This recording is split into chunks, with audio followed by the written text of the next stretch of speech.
Some of you may be noticing right now that I am wearing the exact same clothes that I was wearing in the video I put out last week reacting to Grant Cardone's speech at the WFG MLM convention. There's a good reason for that, and that's that I actually filmed that video last night. That might feel like a time warp, but you guys know I spend a lot of time editing my videos, so they don't go up right when I film them. But I filmed that video last night while drinking many beers. It is now this morning. I'm not drunk anymore, and I have some coffee, so here we go. When I released my video reacting to Rachel Hollis' speech at the DoTerra convention, pretty much everyone was like, do part two, do part two. The reason that that one was like a part one video was that Rachel's speech is almost an hour long, and I just had so much to say about like everything she mentioned that the video itself was almost an hour long. And guys, that was after like 12 hours of editing. I originally had 2.5 hours of raw footage, so I was like, you know what, we gotta do a part two to this. I gotta stop this at some point. So today we are gonna be reacting to the second half of Rachel Hollis' speech at the DoTerra Essential Oils MLM convention, and I hope you guys enjoy.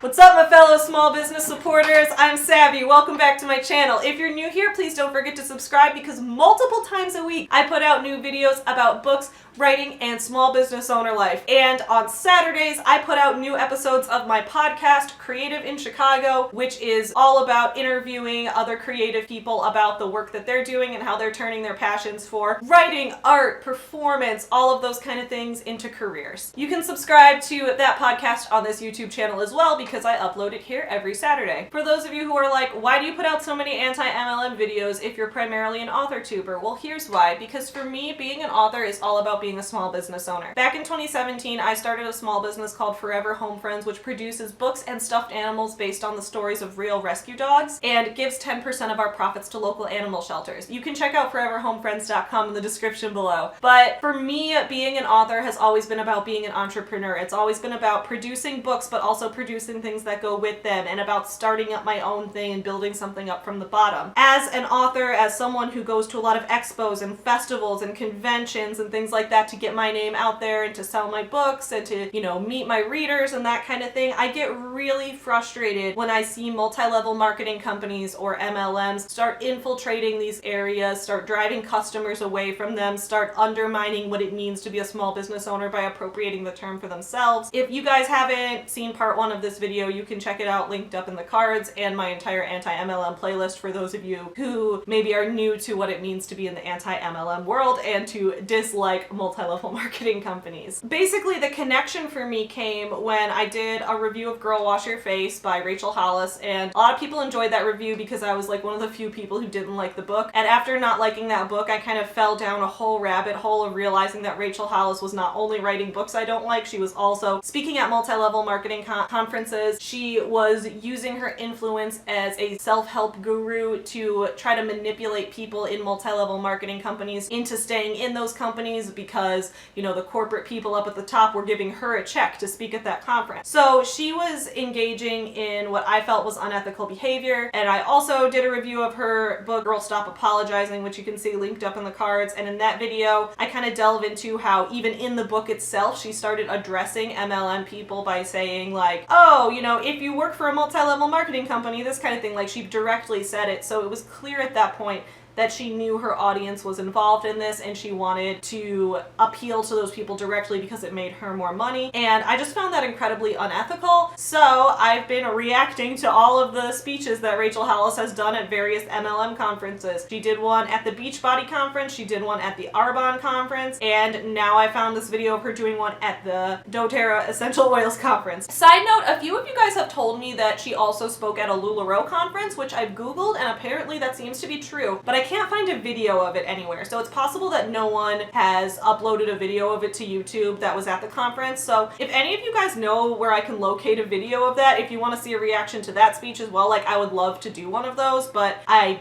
can't find a video of it anywhere. So if anyone can, just let me know in the comments below. So onto doTerra Essential Oils, which is the company that we are reacting to Rachel's speech at today. In my previous video, in the part one of this two-part video, I talked about doTERRA DoTerra as a company. So again, I linked that video up in the cards so you can check that out. I don't really want to spend too much time going into all of the income disclosures and all of the things about the company itself, but basically if you want the summary version, just like in every MLM, it's impossible to make money in DoTerra. You're not gonna make money. Less than 1% of people make money, just as we thought. The income disclosure statement tries to lie to you and say that 62% of people in the company make money, but then when you realize that they're reporting the statistics in their own special way, it's less than 1%, just like every other MLM. Without further ado, let's get into the second half of Rachel Hollis' speech and see what she has to tell this audience next. And by the way, I have not watched the second half of the speech yet. The same thing I did with Grant Cardone's speech.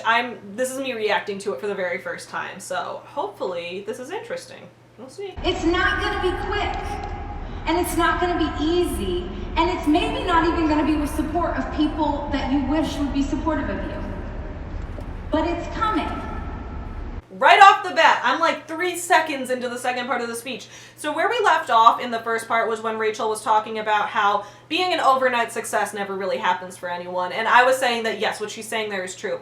But from there she kind of transitioned into talking about how that means that you need to stick with something forever, you need to keep going at it, you need to keep working harder at it, which is one of those things that in a legitimate business venture, she's absolutely correct. In her venture, which like when she first started out was party planning, right? In her party planning business, if she wasn't successful at first, to keep going at it, to keep working harder to try to find new clients, that was exactly correct. In a multi-level marketing company, using that same knowledge is often what gets people to invest more money into the company and to get people to start cutting other people out from their lives. And that's basically what she just said right here, which is that it's going to be hard. You might have to do it without the support of people who you thought were going to be supportive of you. And I feel like that is just so directly speaking to an experience that people in MLMs often have, which is when your family and friends start to see you going into debt, when they see that this company has kind of an emotional hold on you and you feel scared to leave and you owe them too much money and they start to worry maybe you're in a cult, then the people in the MLM often say like, hey, those people are just haters. They don't want to see you be successful. They're just jealous, whatever. When in reality, those people are worried about you. So Rachel's basically acknowledging here, you might not have the support of your family and friends, but you still got to keep doing it. And that is so dangerous because it's like this company is preemptively saying, don't listen to your family and friends when they tell you that this isn't worth it. When in reality, that's probably good advice that you should be following. If people in your life are worried about you, it's probably for a reason. Take it away, Rachel. Who has a voice in their head telling them all the things? This is why you're this is why you're that, this is why you're not smart enough, this is why you're not strong enough, this is why you're too young, this is why you're too old, right? We've had that voice probably since most of us were little. Guys, do you feel like you have a voice in your head, or is that just a special girl thing? Guys think too, allegedly. The voice in your head is like, you're so powerful. You're strong. Our voice is like, you're a terrible mother and everyone hates you. I talked about this in the previous video as well, like the whole corporate feminism thing when Rachel starts talking with like feminist slogans and phrases as a way to get people to think she's empowering women when in reality she is, you know, promoting a company here that robs women of a lot of their money. Going back to the whole thing where it's like, oh, society's always telling men you're so powerful and they're always telling women you're not good enough. I'm gonna be real. The voice in my head is always telling me, Savvy, you're a really hard worker. You're really passionate about what you do. Keep doing it. You're doing awesome. And every once in a while, it's like, maybe you could be working harder, maybe you could be doing more at this, but that keeps me in check and that keeps me remembering to get back on the grind. So sometimes I feel alienated when people are like, you know, I know women how it is. It always sucks that we're always so down on ourselves. I'm like, I'm not down on myself. I really love myself and I love what I do. Am I doing this wrong? Am I being female wrong? Rachel, am I being female wrong? I want you to actually say the things that this voice normally says that you don't say out loud. Because here's what throws me off. Imagine for a second that the voice in your head, everyone think of some of the things that it says to you. I don't know what's coming next because I haven't watched the speech yet, but I'm going to think of some of the things the voice in my head says to me. Here we go. Savvy, you're meant to run this business. You're really awesome. Keep it up. You're doing great. Savvy, you love dogs. You're really passionate. You're a really cool person. Keep it up. Savvy, you're really cute. You're so fucking adorable it hurts. Savvy, you love dogs so much. It's awesome. Savvy, you have crippling OCD. Don't forget to tap the top of the dresser. Otherwise, everyone you love is gonna die. Hey, Rachel, are we in therapy right now? Is this a business seminar or are you trying to take me to therapy? What are we doing, Rachel? Shout them out at me. What are some of the things that the voice in your head says? You don't know enough. What else? Not good enough. Not good enough. What else? Not skinny enough. What else? Not skinny enough. Rachel, you know who probably put that voice in their head? It was you. You're the one who tells people they're not skinny enough. You literally have a line in Girl Stop Apologizing where you said, there are no overweight animals in nature. The only overweight animals are our pets. You are not a pet. You are a powerful, beautiful, bold woman. It's ridiculous. She's always encouraging women. You're supposed to, if you don't stick to your diet, that means you can't stick to anything. If Pam doesn't stick to her diet, it means we can't trust her. Side note, my We Stand Pam t-shirt, as a reference to Girl Wash Your Face, where Rachel makes fun of Pam for eating pizza, I drew Pam eating pizza and it says We Stand Pam because we're all on Team Pam. We're going to eat pizza and have a great time together and you can still trust us. So check out the We Stand Pam t-shirt in the description below. It's my original art, so if you guys like my art, hopefully you like that. Also, is anyone going to shout out something positive? Like, I really want someone to shout something positive, but I feel like they're too much in the mindset of like, we have to do what Rachel wants us to do. Even though at the beginning she was like, show up as your authentic self. Like, none of these people's authentic self is them being like, you're awesome! Like, anyone? And here's what freaks me out. Imagine the voice in your head. Think of all the things. Now give that voice a physical manifestation. If you had to imagine the voice in your head as a real person, think of what he or she would look like, right? I'll give you mine. Feel free to use her. Her name is Pam. It's Pam! It's Pam! Okay, so I guess here Rachel is confirming that the Pam character she talks about in her books, you know, is not actually her co-worker, even though in Girl Wash Your Face she said that Pam was a co-worker. I know she wasn't a real co-worker, she was like a hypothetical co-worker, but still. Either way, so I guess what she's saying here is that like Pam is the version of herself that does the things that she doesn't want to do. Pam's the version of her that eats the pizza when she's supposed to be dieting or whatever. I mean, even if Pam is the other side of Rachel, like Rachel, if that's Rachel's, you know, more humble, more normal person side, I still stand Pam. She has Kate Gosselin's haircut from John and Kate Plus 8. Not Kate Gosselin now. Kate Gosselin when the show first started. You guys know what I'm talking about? Well, I wish I knew that before I drew Pam on the t-shirt. I don't know what Kate Gosselin's hair looks like on John and Kate Plus 8, but I think I probably got it wrong. So, Rachel, you should have told me that before I went and made merch about Pam. Pam always wants to speak to the manager. She's always upset, right? She's that. You guys know who I'm talking about, right? Okay, Pam in Girl Wash Your Face did not always want to speak to the manager and was always upset. Pam in Girl Wash Your Face just wanted to eat some cake and pizza. I remember her. She was like, I was doing the Whole30, but then my son had a birthday party and I wanted to eat the cake and the pizza there, so now I'm eating cake and pizza. And that was her whole characterization. Pam never seemed angry. In fact, Rachel was angry because she didn't trust her. But I guess this is like interesting now. If Pam is Rachel's like bad voice in her head and she doesn't trust her, what is happening here?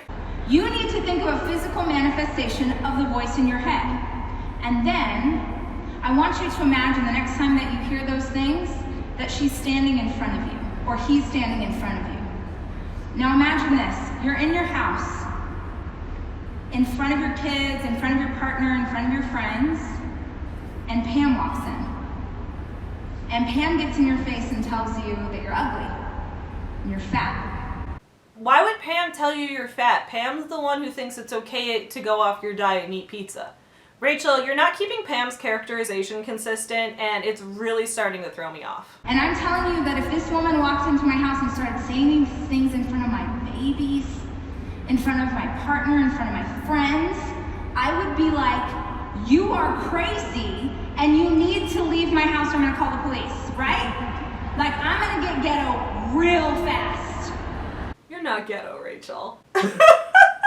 I don't even know what to say to this. It's like one of those things. Oh my god. It's like if you guys have seen my friend A.G. McDonald's videos where he does that clip of Hillary Clinton going, Pokemon go to the polls. It's like that, it just feels that way when like someone tries to be like cool or relatable and it's like this, you know, Generation X millennial crossover white lady up on stage being like, I'm gonna get ghetto real fast. Like, no, you're not, Rachel. No, you're not. You're a soft boy and you know it. The voice in our head usually circles around all of the ways that we're not enough. Does that resonate? We all have our personal brand of not enough. I'm not smart enough. I'm not young enough. What are your not enoughs? Shout it out at me. Not good enough. What else? Not smart enough. What else? What? No friends. I don't have enough friends. I don't have a community. I don't have connection. Here's my not enough. For years and years and years, I struggled to grow my business. I would make little increments, and for me, for years, my business hovered just under $1 million. Just under $1 million. Guys, remember when I was, it's probably last week for you, but it was last night for me, reacting to Grant Cardone's speech, $1 million, that's nothing. You know, you got $1 million, you don't have money. That's Rachel here. It's like, you guys want to know what my not enough was? So my business was almost at $1 million. Like, I don't get how these people think it's relatable when they're talking about the fact that $1 million is not that much money. Like, this is so weird to me. I don't get how this is relatable to anyone. It's like she knows her audience makes less money than she does. She knows her audience is not as successful in business as she is. She knows that. But she's like, okay, so here's my thing when I wasn't enough. And it's just like a humble brag in disguise. It's like in Girl Stop Apologizing, I talked about how when she talks about her greatest failure, it was that Girl Wash Your Face didn't make the New York Times bestseller list in the first week. It took 10 weeks. And I'm like, your biggest failure was making the New York Times bestseller list later than you wanted to? What the fuck? Like, Rachel reminds me of like when you go into a job interview and the boss asks you like, oh, what do you think your greatest weakness is? And you're like, people are always like, well, my greatest weakness is actually that I'm too organized, and sometimes I just get too obsessed with how organized I am, and it's my weakness. But it's also a strength because I'm very organized. It's like, that's literally what Rachel's doing. She like is saying that she's admitting weakness, but in reality, she's just still showing how much better she is than everyone. And for me, it was because I did not grow up with money. And $1 million is more, even today, than I can even, that number's insane, right? And so I stuck there forever, and I finally was like, Rachel, come on. Because any problem in a business, I want you to listen to me. Any problem in a business is the result of the psychology at the top. Any problem in a business is the result of the psychology at the top. I feel like this is fake, but okay. I mean, we talk about how the majority of restaurants fail within the first 2 years. Like, if a restaurant can make it past 2 years, then they have a better chance of surviving long term than if they don't, because like 2 years is like most restaurants fail within that amount of time.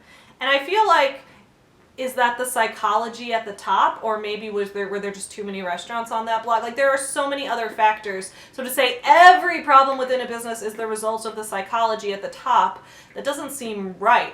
And like, I think what she's not emphasizing here is that in DoTerra, in a company with an upline and downline structure, the top is the apex of the pyramid. It's at the top.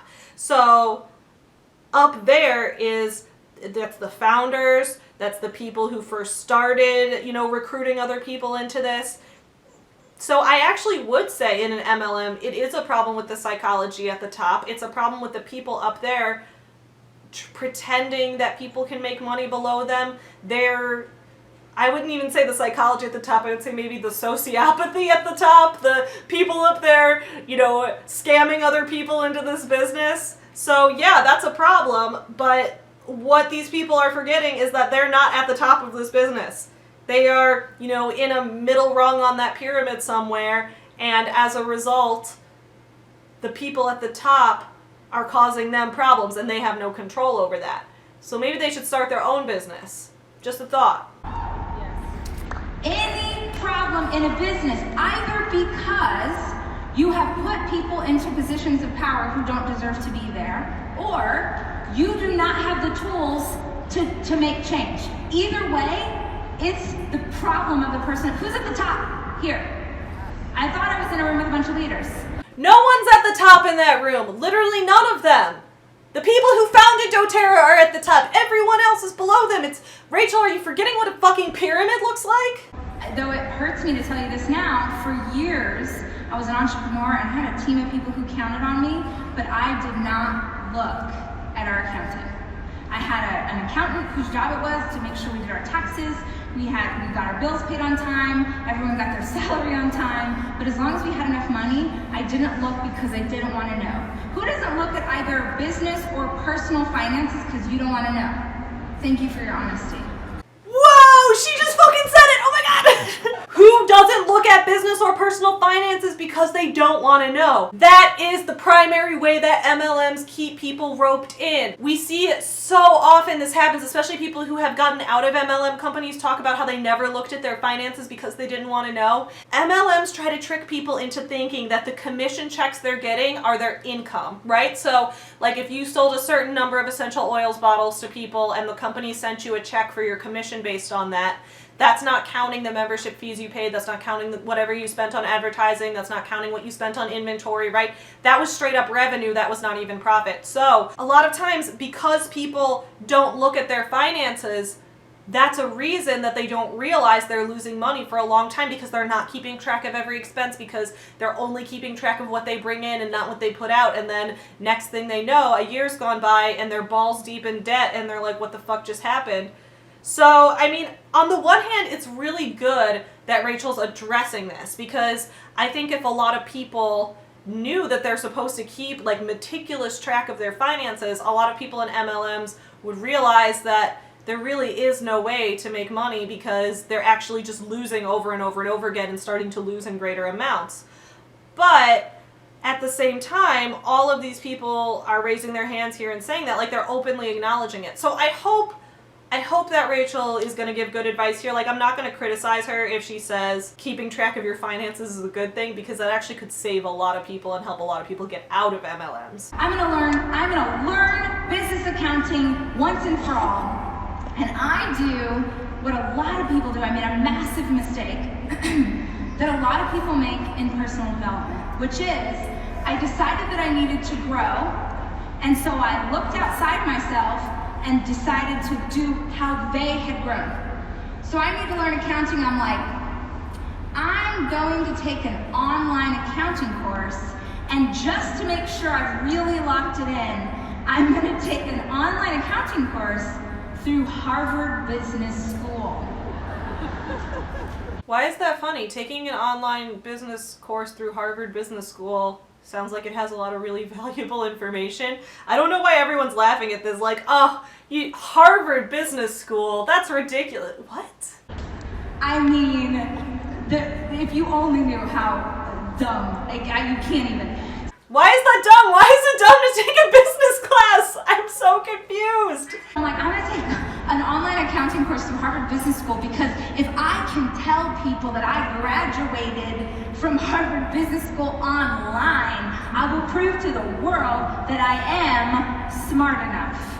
Okay, but people taking classes at Harvard Business School online are not necessarily doing it to prove to the world that they're smart enough. They're doing it because they want to learn the material. I feel like Rachel is almost like on a different plane of existence here. And I don't know how much of what she's saying she really believes, but like, this is just like a bizarro world to me. I don't understand what's happening. So I signed up for this class, which PS is super expensive. Sorry if anybody works at Harvard.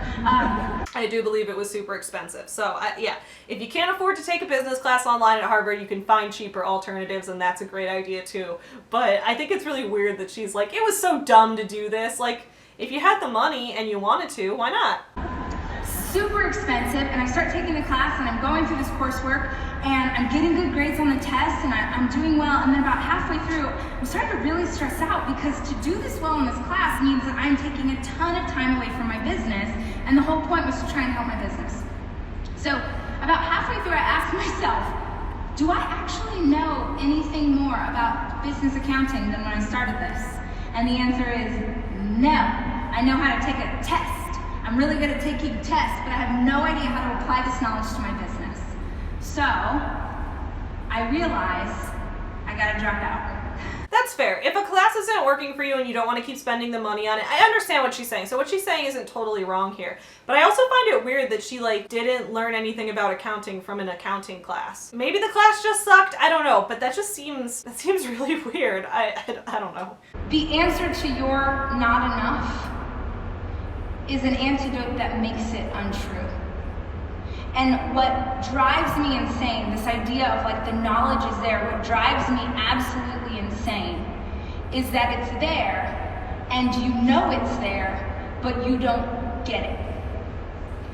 So I heard people shout out, they're like, I don't know what to do, or I don't know how to use social media, or I'm not sure how to sell, or I feel insecure, I don't know how to add new clients, I don't know how to get new customers. All of the things that you're saying, the answers exist right now on the internet for free.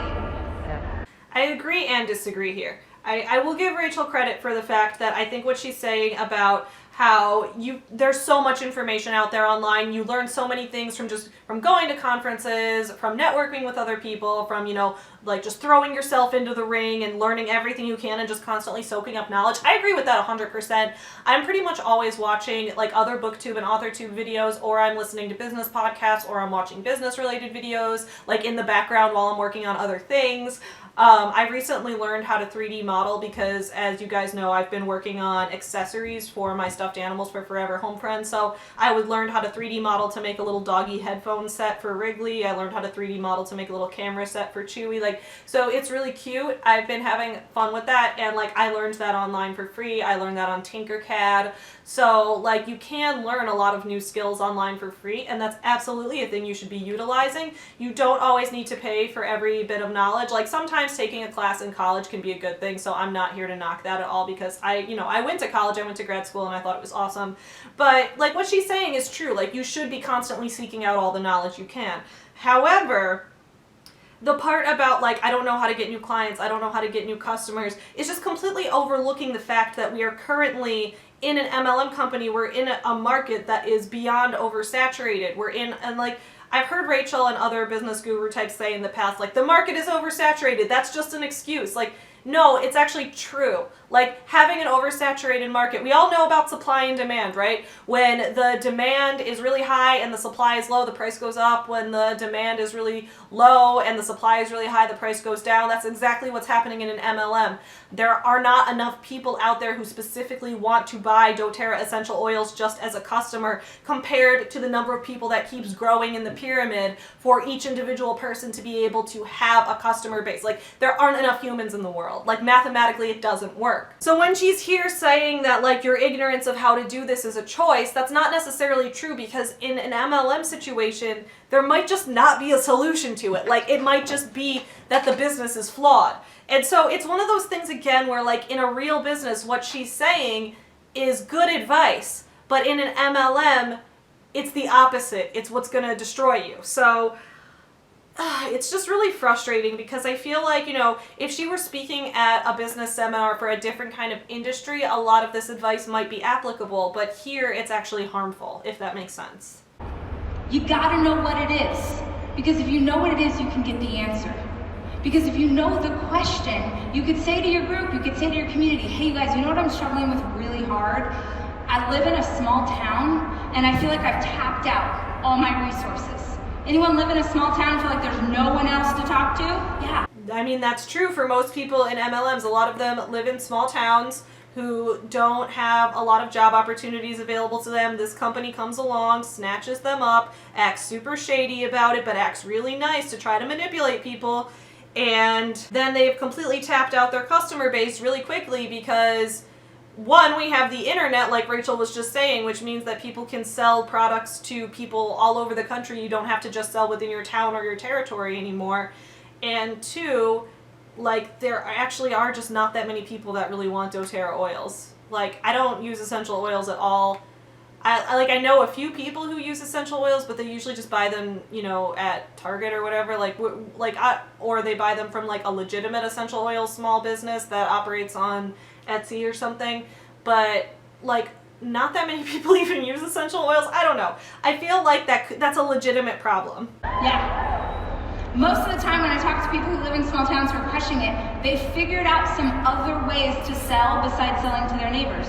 Yeah, what they do is they recruit other people. People who live in a small town who are killing it have people below them in their downline. And we know this because this is the doTERRA Leadership Retreat. And like we talked about in part 1, when we looked at that article and at the income disclosure statement, in order to get to the leadership level in doTERRA, you have to have sold, I think, like $9,000 in monthly volume with yourself and your entire downline. So these people, for the most part, have a downline. They have at least 2 or 3 people under them, in a lot of cases probably even more, that are selling, and they're getting a cut of their commission. So they recruited people to make that money.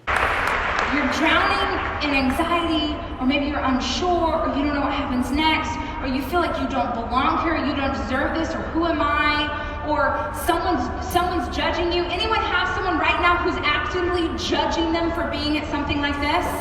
Of course they do. People have someone judging them for being at something like this because they're worried about them. They're worried about them!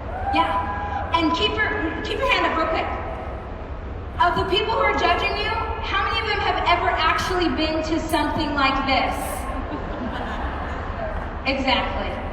They're judging you because you're in an MLM and they know that MLMs are harmful. They haven't been to something like this. You don't have to have been in an MLM to know that it's harmful. I've never been dead, but I don't particularly want to die. I've never drank poison, but I'm not going to try it just to know that it's actually bad for me. I've never smoked meth, and I'm never going to do that either, because and then some meth addict's going to come at me being like, well, how do you know that meth is bad for you if you've never tried it? Like, what the fuck? Rachel, this is the dumbest shit ever. You are a small business owner, and small business owners are the backbone of this country. No!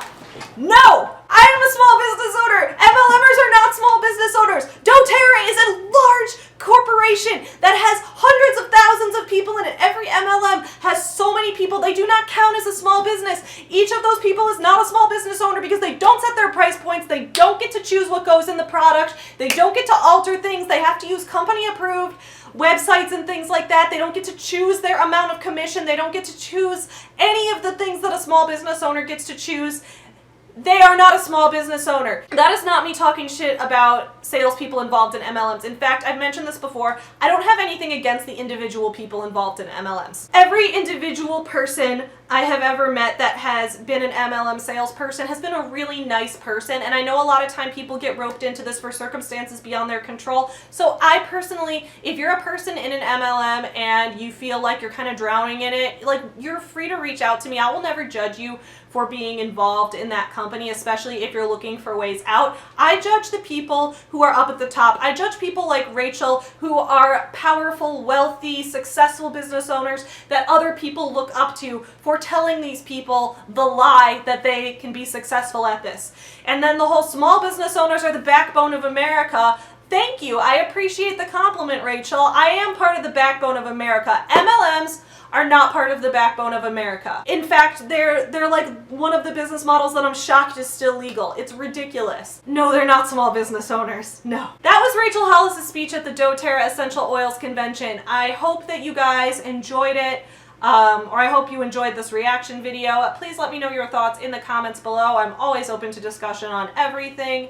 I will see you guys all again soon. Don't forget to check out the links in the description below. If you want to show Rachel that you're a legit small business supporter, you can get a small business supporter tote bag.